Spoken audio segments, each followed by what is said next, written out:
Buenos días a todos. Esperamos un segundito más que se sigan uniendo y arrancamos con la charla.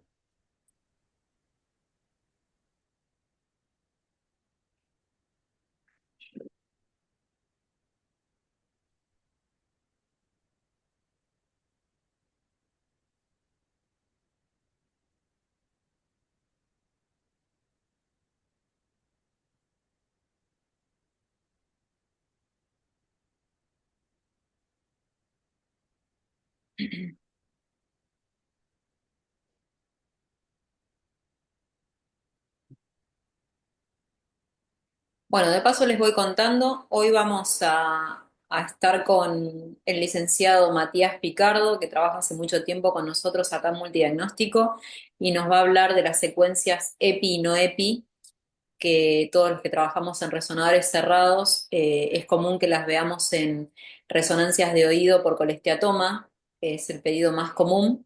Pero bueno, ahora Matías nos va a ir contando de a poquito de qué se trata. Bueno, Mati, cuando quieras, damos inicio. Bueno, arrancamos entonces. Buenos días a todos. Vamos a hablar de lo que son secuencias EPI y no EPI, como dijo André anteriormente. Bueno, acá tenemos el índice con la anamnesis y demás, y son 8 módulos en los que vamos a hablar. Bueno, como siempre, como toda resonancia, hay que preguntar al paciente y hacer una anamnesis, que es el cuestionario del paciente que se le realiza en todo estudio de resonancia que se realiza, o ya sea de tomografía y demás. Antes de comenzar el estudio, es muy importante la anamnesis y la recopilación de información médica e interrogatorio ayudan al diagnóstico y el tratamiento adecuado del paciente y el estudio que vamos a realizar, ¿no? Siempre hay que preguntarle en lo que es rezo al paciente si tiene marcapasos, clips cerebrales, implantes cocleares, implantes metálicos. Más para que lo que es alto campo hay que tener mucha más precaución con estas cosas que lo que es en bajo campo. Obviamente marcapasos y implantes cocleares y más hay que tener mucho hincapié en eso porque, bueno, pueden pasar cosas malas si se pone un paciente dentro del resonador. Eh, Objetos metálicos tienen que retirarlo, prótesis dentales, piercing, aritos, cebillas de pelo, ya sea porque pueden salir volando hacia el tubo en ese caso, o interferir en las imágenes que vamos a adquirir, ¿no? En el caso de si son mujeres, embarazo, posibilidad de embarazo, eh, ¿por qué le solicitan el estudio? Obviamente, síntomas, patologías previas, traumatismos, cirugías, enfermedades de base y demás. Si el estudio es con contraste, hay que verificar si el paciente está en ayuno, si es diabético, en el caso de tomografía, suspenderlo de metformina, si tuvo algún tipo de alergia y obviamente si tiene insuficiencia renal, que acá no lo puse, pero bueno, insuficiencia renal es muy importante en el hecho de pasar de contraste a un paciente. Como han hablado anteriormente mis compañeros en charlas previas, vamos a arrancar con el protocolo estándar de cerebro. Es un sagital T1, un axial T2, un FLAIR, una DIFU, un GRE, un axial T1 y un coronal T2. El axial volumétrico T2 o fiesta, en lo que es G o balance en Philip, mayormente se utiliza cuando el paciente tiene mareo, síndrome vertiginoso, neuralgia, el trigémino, paresia facial, entre otros, ¿no? Eso queda a criterio del técnico de hacerlo o no hacerlo en base al cuestionario que uno le hace cuando lo interroga, ¿no? Estaría mal no hacerlo si tiene mareos, vértigo y demás, no hacerlo. Probablemente algún médico te lo termina recetando por este tema. Bueno, la programación de sagitales, en el plano axial, cortes paralelos a la línea media, en el plano coronal, corte paralelo a la línea media, desde parietal derecho a izquierda, como todo sagital, de derecha a izquierda siempre. En lo que son axiales, siempre de abajo hacia arriba, en lo que es cerebro, si fuese cuerpo, desde arriba hacia abajo, ¿no? En el plano sagital, cortes paralelos al cuerpo calloso, desde la charnela hasta el vértex. En el plano coronal, cortes perpendiculares a la línea media, o que en un mismo corte pase los conductos auditivos internos. No siempre es algo que pase esto porque a veces la anatomía de los pacientes es diferente. No están alineados lo que son los conductos auditivos internos. Bueno, uno se alinea la línea media o el frontal o los ojos, ¿no? Lo que es coronal, en el plano axial, los cortes deben ser perpendiculares a la línea media o que en un mismo corte, paralelos por ambos conductos auditivos internos. En el plano sagital, perpendicular a la línea órbito-meatal, abarcando todo el cuerpo calloso y el cerebro. Seguimos. Bueno, como dijo André anteriormente, vamos a hablar de las secuencias EPI y no EPI. Ahora arrancamos con lo que son las secuencias EPI. Imágenes ecoplanares. Fue desarrollada para adquirir una imagen completa con un solo pulso de excitación, con una diferencia de las secuencias convencionales, como son spin eco o gradiente eco, con un pulso de cada caída del espacio K. La función se aplica a un pulso de radiofrecuencia que excita el tejido. Luego, con una serie rápida de gradientes de lectura y de fase, se llenan todas las líneas K en una sola repetición, que eso sería el TR. Eso hace que la adquisición sea mucho más veloz, pero también sensible a artefactos de distorsión, susceptibilidad magnética y movimiento. Bueno, esto es como es el llenado K, lo que son secuencias EPI, single shot y multishot. Adquiere toda la imagen de un solo disparo, muy rápido, pero con mayor distorsión, como por ejemplo lo que son la difusión, Bolt, que es resonancia funcional. Y la multishot, EPI, divide la adquisición en varios disparos, mejor calidad de imagen, aunque sean un poco más lentas. Lo seguimos. Aplicaciones comunes. La difusión, una de las más conocidas y las más utilizadas, permite estudiar el movimiento de las moléculas de agua, que es la secuencia de EPI más usada, ¿no? La difusión, bueno, ya creo que ya lo hemos hablado en otra charla y ya lo saben, cuando hay una restricción a difusión, se lo vamos a hacer EPI en lo que es la difu en sí y en el mapa de ese vamos a verlo en forma hipo. La perfusión cerebral, evalúa cómo circula la sangre a través del cerebro, es decir, el flujo sanguíneo cerebral. Creo que en la anterior charla con Andrea habíamos explicado lo que era el procesamiento de la perfusión, en la charla que habíamos dado juntos, si mal no recuerdo. Que, perdón Mati, te interrumpo, las charlas anteriores están todas subidas a la web, a YouTube de Multidiagnóstico, así que si tienen alguna duda de lo que dimos anteriormente en las charlas o con Mati, esta charla que está nombrando él, pueden entrar al canal de YouTube y verlas por ahí. Esta también va a quedar grabada. Excelente, gracias Andrea. Muy bien. De nada. Seguimos. Las secuencias BOLD se utiliza para ver los cambios y en la oxigenación de la sangre.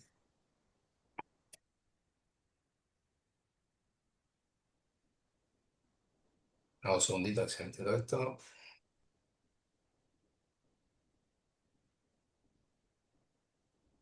Seguimos lo que son las secuencias GRE, o conocido como T2 estrella.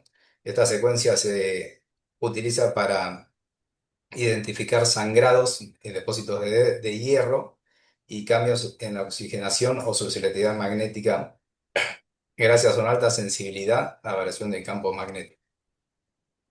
Mayormente dan un poco de artefacto en lo que son los peñascos y en los peñascos, sí, en peñascos se da y lo que es en la parte de las órbitas por detrás, pero es muy poca el artefacto que da, no como la difusión, que eso sí, lo que es aire, hueso y demás da mucho artefacto. Secuencias no EPI. Las secuencias no EPI son aquellas que no usan técnica coplanar. Antes que haga sentido un cachito. A ver, 2 segundos, ¿eh? Ahí estamos. A ver si. Las secuencias no EPI son aquellas que no usan la técnica coplanar de imagen, ¿eh? Es decir, no adquieren todo el espacio K con una sola excitación.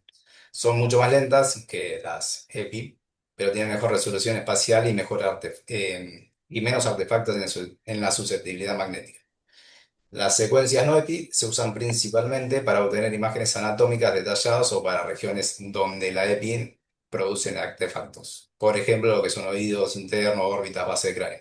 Eso es lo que hablaba André cuando dijo, bueno, las secuencias EPI, no EPI, por ejemplo, por esteatoma, que es una secuencia de difusión para oído, por el artefacto que producen los peñascos, ¿no? Seguimos. Aplicaciones más comunes, las Spineco, no, las secuencias base, digamos. Se usa para obtener imágenes anatómicas detalladas y de alta calidad.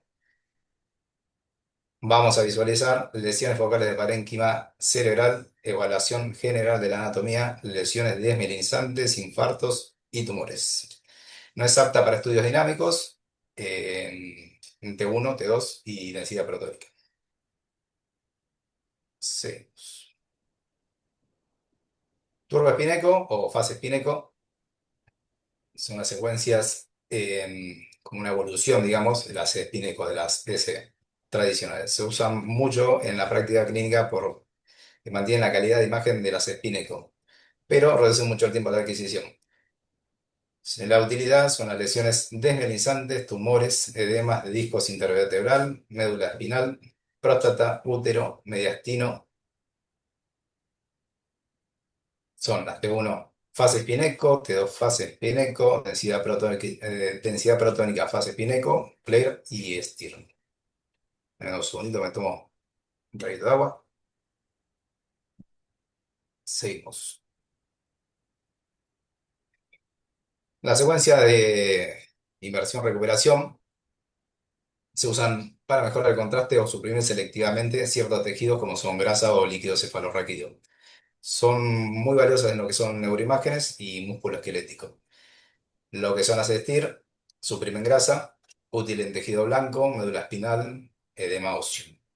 El FLAIR suprime lo que es líquido cefalorraquídeo, ideal para lesiones periventriculares, esclerosis múltiple y infartos. DIR se utiliza en protocolo de esclerosis múltiple, post-contraste, DIR es doble inversión recovery. Y la IRT1 resalta el contraste tisular. Bueno, los gradientes de eco se usa para volar flujos, sangre, depósitos de hierro y estructuras anatómicas en 3D, gracias a su alta velocidad y sensibilidad a la susceptibilidad magnética. Por ejemplo, las Time of Flight, las Angio, sin contraste, utilizan esta técnica de gradiente de eco. Bueno, lo que son las secuencias Dixon son una secuencia no EPI muy usada hoy en día, sobre todo en estudios abdominales, músculos esqueléticos y cuerpo entero. Su principal función es separar la señal de la grasa y el agua dentro del cuerpo, de forma muy precisa y en una sola adquisición. Grasa, agua, en fase y fuera de fase. O sea, en una sola adquisición vos tenés las cuatro secuencias, por así decirlo, ¿no? Lo que es grasa, agua, en fase y fuera de fase. Lo que es grasa elimina la señal del agua, lo que es agua elimina la señal de la grasa, útil para evaluar lo que es edema e inflamación. En fase muestra agua y grasa combinadas y fuera de fase muestra la señal de la grasa y el agua opuestas. Visualización de grasa en médula ósea es un ejemplo, ¿no? Ventaja, tiene menor susceptibilidad a lo que son artefactos, obtención de imágenes multiparamétricas con y sin supresión grasa, en T1, T2 y por contraste con una sola adquisición, y reducción del tiempo total de la exploración. O sea, porque en una sola secuencia estás teniendo lo que serían prácticamente cuatro, ¿no? Eh, es compatible con administración de contraste y diferentes ponderaciones. La desventaja es la sensibilidad al movimiento del paciente. Por ser una secuencia de doble eco, tiempo de adquisición, aunque se ahorra tiempo, en general en tiempo de una secuencia Dixon es mayor a una estándar. Una secuencia Dixon suele tardarte, según como esté seteada, pero entre 4 o 5 minutos por lo menos. Estamos hablando en resonadores cerrados, ¿no? En el abierto no tenemos esta secuencia para poder usarla. Y obviamente la velocidad en el resonador cerrado no es la de un abierto. También eso alarga mucho los tiempos de los estudios.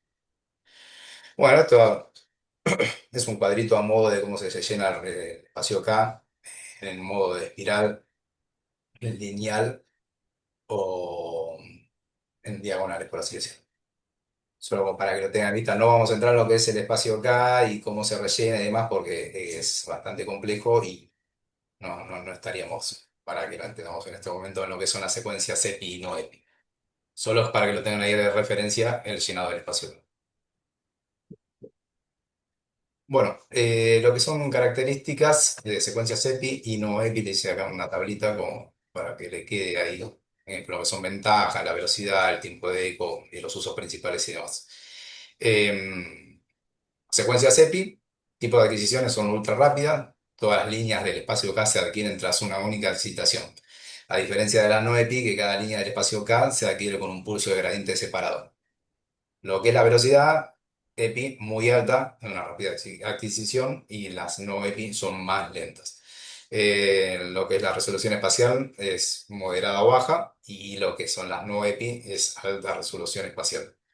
Eh, Como toda secuencia rápida, no tenés mucha resolución a lo que sea una secuencia de tiempo más largo, ¿no? Es como tener una secuencia de 3 minutos y le bajamos el tiempo a 1 minuto, la calidad va a ser mucho más inferior.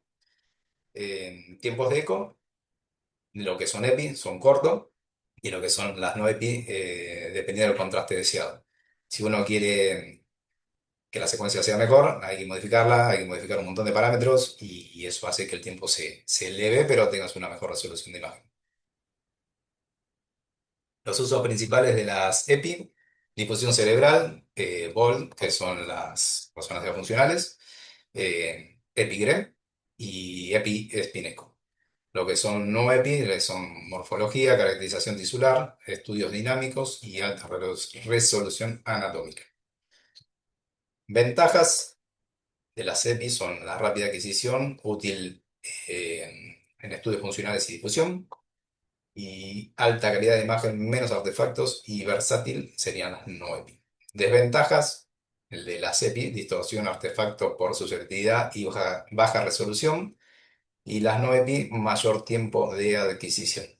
En base a lo que uno quiera ver, lo que quiera estudiar y demás, y los conocimientos que tenemos y vamos adquiriendo, uno utiliza o una secuencia u otra, ¿no? En cada caso. Si uno quiere ver un colectatoma, por ejemplo, no va a usar una difusión de cerebro porque no va a haber nada por el artefacto que meten los peñascos. Entonces se usa una difu no EPI en ese caso. Como para darles un ejemplo que lo tengan en cuenta. Bueno, una breve conclusión: las secuencias CEPI y no EPI cumplen roles complementarios en la resonancia magnética. Las EPI destacan por su velocidad, siendo esenciales en difusión, perfusión y estudios funcionales, aunque con mayor susceptibilidad a artefactos. Las no EPI, más lentas pero de alta calidad anatómica, permiten una mejor caracterización de lesiones y menor distorsión. Conocer sus diferencias y aplicaciones permite elegir la secuencia adecuada y optimizar cada estudio a realizar. Esa sería la conclusión, y que cada uno en base a lo que sabe, y que va aprendiendo con el tiempo, lo vaya utilizando para que después no nos digan que somos unos apretabotones, porque a nadie le gusta que le digan apretabotones.